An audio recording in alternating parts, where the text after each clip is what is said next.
Shalom, welcome to Gibeon. Senang sekali beribadah dengan saudara hari ini. Kita akan bersama-sama membaca Katekismus Reformasi dan minggu ini kita masuk dalam pertanyaan yang ke-6. Saya akan membacakan pertanyaannya lalu kita bersama-sama membaca jawaban serta ayatnya.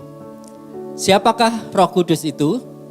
Roh Kudus bersama dengan Bapa dan Anak setara dalam kealahan telah diberikan kepada kita secara pribadi, sehingga dengan iman yang benar kita dapat berbagi dalam Kristus dan semua berkat-Nya, serta dikuduskan dan dikuatkan untuk melayani Yesus Kristus, Tuhan dan Juru Selamat kita. Yohanes 14 ayat 26, tetapi penghibur yaitu Roh Kudus yang akan diutus oleh Bapa dalam namaku, Dialah yang akan mengajarkan segala sesuatu kepadamu dan akan mengingatkan kamu akan semua yang telah kukatakan kepadamu. Silakan duduk, saudara. Saudara-saudara, kalau kita berbicara tentang Roh Kudus, seringkali banyak orang Kristen yang salah ya dalam memahami bahwa Roh Kudus itu adalah sekedar kuasa. Saudara, memang Dia memberikan kita kuasa, yaitu kuasa untuk menjadi saksi Kristus. Tetapi Dia bukan sekedar kuasa. Kuasa itu tidak berpribadi, tetapi Roh Kudus adalah pribadi di dalam Allah Tritunggal yang setara dengan Bapa dan Anak, yaitu setara di dalam kesempurnaan, kuasa, dan kemuliaannya. Roh Kudus adalah pribadi yang memiliki pikiran, perasaan, dan kehendak. Bahkan kita mengenal Roh Kudus digambarkan dapat berduka ketika kita berbuat dosa. Saudara-saudara, Roh Kudus itu diutus untuk tinggal dan berdiam dalam kita sebagai penolong, penghibur, menguatkan, mengajar, menginsafkan akan dosa, dan memimpin kita dalam semua kebenaran.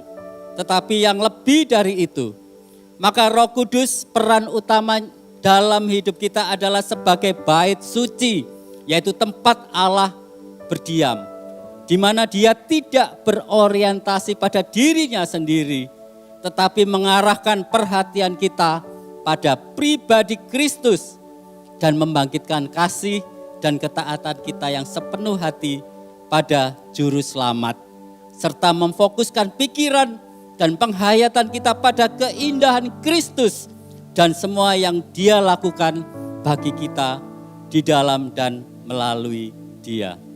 Jadi saudara-saudara, sekali lagi Roh Kudus bukan hanya kuasa, tetapi Allah sendiri. Roh Kudus bukan hanya memberikan sesuatu kepada kita, tetapi Ia juga layak menerima segala sesuatu dari kita. Roh Kudus bukan hanya penolong kita, Dia adalah Allah pencipta kita yang tinggal dalam kita. Dia terlibat di dalam penebusan, di mana Allah Bapa yang merencanakan dan menugaskan, Anak yang melaksanakan dan menyelesaikan, dan Roh Kudus yang memberlakukan dan mengaplikasikannya sehingga rencana Tuhan di dalam hidup kita tidak akan pernah gagal. Saudara-saudara, kalau kita merenungkan pribadi dan karya Roh Kudus ini, maka kita patut bersyukur atas kehadirannya yang penuh kuasa di dalam hidup kita. Dan kita juga perlu mengingat bahwa Roh Kudus bukan sekedar sesuatu pemberian yang terpisah dari dirinya. Jadi kalau Allah memberikan kita Roh Kudus, maka artinya Allah memberikan dirinya sendiri kepada kita.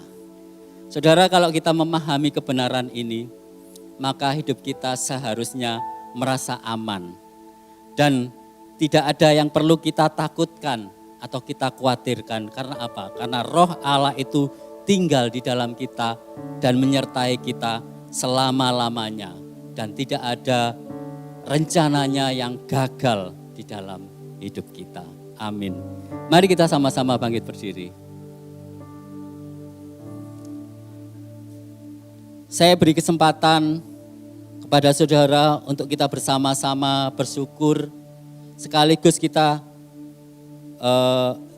bertobat Karena seringkali kita tidak mempercayai akan kehadirannya di dalam hidup kita. Dan seringkali kita merasa takut dan khawatir, bahkan kita melakukan segala sesuatu itu menurut kekuatan kita sendiri tanpa pimpinannya. Mari kita sama-sama berdoa.